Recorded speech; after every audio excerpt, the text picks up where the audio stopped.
السلام علیکم جی، welcome back. News one رمضان transmission برکت رمضان جاری ہے اور آج کا میرا موضوع ہے صبر۔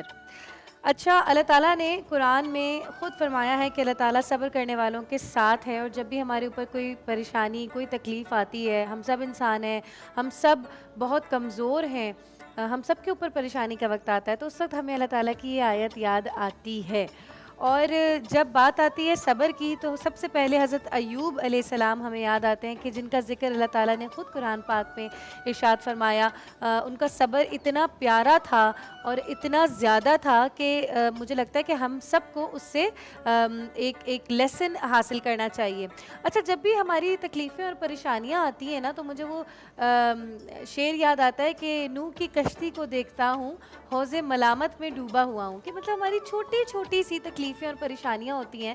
مگر اگر ہم اپنے پیغمبروں کی تکلیفیں اور پریشانیاں دیکھیں اور اذیتیں دیکھیں جو انہوں نے ہمارے لیے جھیلی ہیں۔ میں آپ کو ایک چھوٹی سی بات بتاؤں کہ جب میں غار حرا، اللہ تعالیٰ مجھے غار حرا پہ لے کے گئے، تو جب میں اوپر جا رہی تھی، یقین کریں کہ 3 گھنٹے تو مجھے اوپر جانے میں لگ گئے، اور 3 دن تک میری ہڈیاں جواب دے گئی تھیں، بستر پہ پڑی رہی تھی میں۔ تو میں یہ سوچ رہی تھی کہ میرے نبی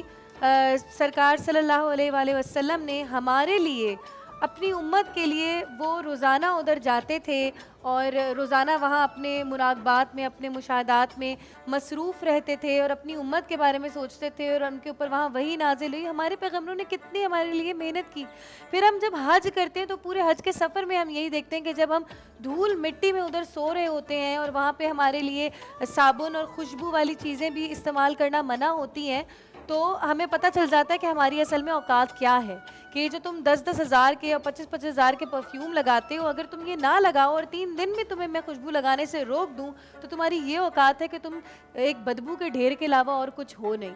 اور حج کے اوپر صبر کا ہم یہ لیسن سیکھتے ہیں۔ میں وہ لیسنز بتا رہی ہوں جو میں نے خود سمجھے اور سیکھے حج کے دوران، کہ بتایا یہ جاتا ہے کہ جب حج کے اوپر ہم چل رہے ہوتے ہیں تو ہر دنیا کے ہر حصے سے ہر قسم کا انسان وہاں پہ موجود ہوتا ہے، اور کیونکہ انسان کے اندر بدبو کے بھپکے بھی وہاں سے نکل رہے ہوتے ہیں، کہ عرب ایک ریگستان ہے اور بہت گرم علاقہ ہے، اور وہاں اس وقت ان دنوں میں خوشبو لگانا منع ہوتی، تو آپ اگر ایک منہ بھی بنا لینا، ایک انسان کے اور دوسرے انسان کے بیچ میں کوئی فاصلہ بھی نہیں ہوتا، ہم سب ایک دوسرے کے درمیان پھنسے ہوئے اللہ تعالیٰ کے طرف بڑھ رہے ہوتے ہیں، دوڑ رہے ہوتے ہیں، وہ سفید کفن پہن کے۔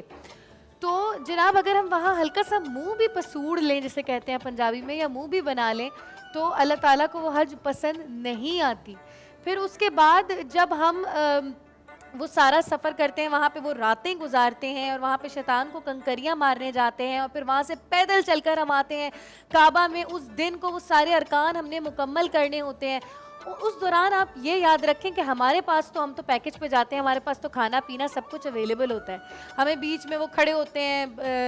اسپرے مارنے کے لیے، ہمارا سر بھی ٹھنڈا کر رہے ہوتے ہیں، ہمارے پاس بزرگ ہوتے ہیں، ہم ان کی ویل چیئروں پہ چلا دیتے ہیں جناب، مگر ہمارے پیغمبروں کے لیے یہ ساری چیزیں نہیں تھیں۔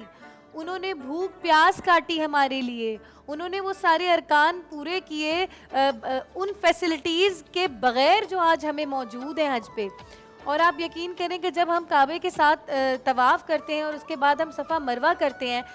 اس دوران ہم لوگوں کو جو ہے پتہ چلتا ہے کہ ہمارے پیغمبروں نے، اور خاص کر کے میرے آخری نبی صلی اللہ علیہ وآلہ وسلم نے ہمارے لیے کتنی محنت کی،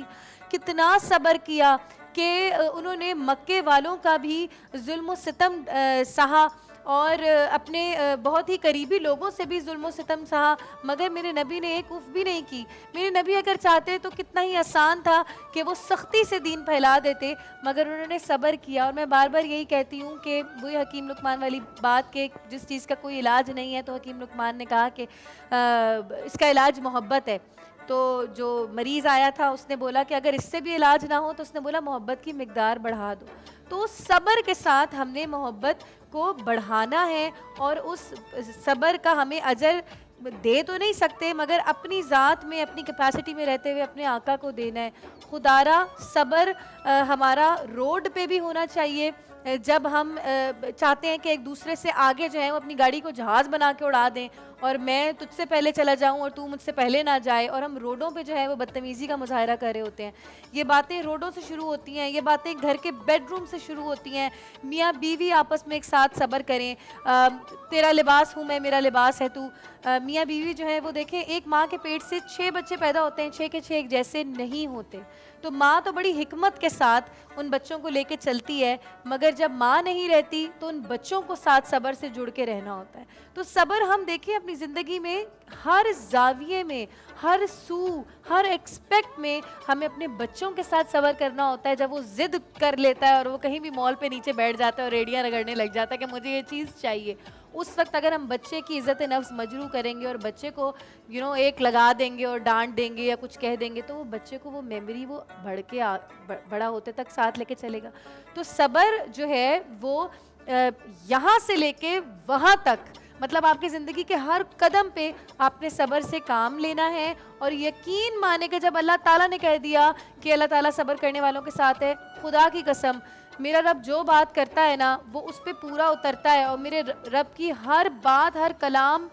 200% سچا ہے. جب میرے رب نے کہہ دیا کہ وہ صبر کرنے والوں کے ساتھ ہے اور ہر مشکل کے بعد آسانی ہے، تو بے شک آسانی ہوگی. اور ایک اور بات میں آپ لوگوں کو بتا دوں کہ جب بھی آپ کی زندگی میں کوئی مشکل یا پریشانی آئے نا، تو یاد رکھیے کہ اللہ تعالیٰ ایک انسان کو اتنی ہی تکلیف دیتا ہے جتنی وہ سہ سکتا ہے. اگر آپ کے ساتھ کوئی بہت بڑا کوئی حادثہ پیش آ گیا ہے یا آپ کسی تکلیف میں مبتلا ہیں تو آپ وہ سہ سکتے تھے. آپ کے اندر اللہ تعالیٰ نے وہ صلاحیت ڈالی تھی جو آپ نے وہ سہنی تھی. اور ہو سکتا ہے کہ آج اس تکلیف سے صبر آپ کر لیں اور اس سے نکل جائیں، تو کل آپ کسی اور کے لیے انسپریشن بن جائیں. کل آپ کسی اور کو وہ ہمت اور حوصلہ دے دیں، کیونکہ اللہ تعالیٰ تو نیچے آ کے وہ حوصلہ نہیں دے سکتے نا. تو آپ نے، اللہ تعالیٰ نے آپ کا وسیلہ بنا کے، آپ کو وسیلہ بنا کے، ہو سکتا ہے کسی کی پریشانی حل کرنی ہو، کسی کو حوصلہ دینا ہو. اور یہ چھوٹے چھوٹے صدقات ہوتے ہیں جو ہمیں، میں کہتی ہوں کہ آپ دین اسلام کے سارے ارکان پورے کریں، مگر اگر آپ اللہ کی مخلوق کے ساتھ پیارے نہیں ہیں، اگر اللہ کی مخلوق کا آپ نے دل دکھایا ہے، تو آپ کی ان سجدوں کا، ان نمازوں کا کیا حاصل ہے؟ آپ مجھے یہ بتائیے.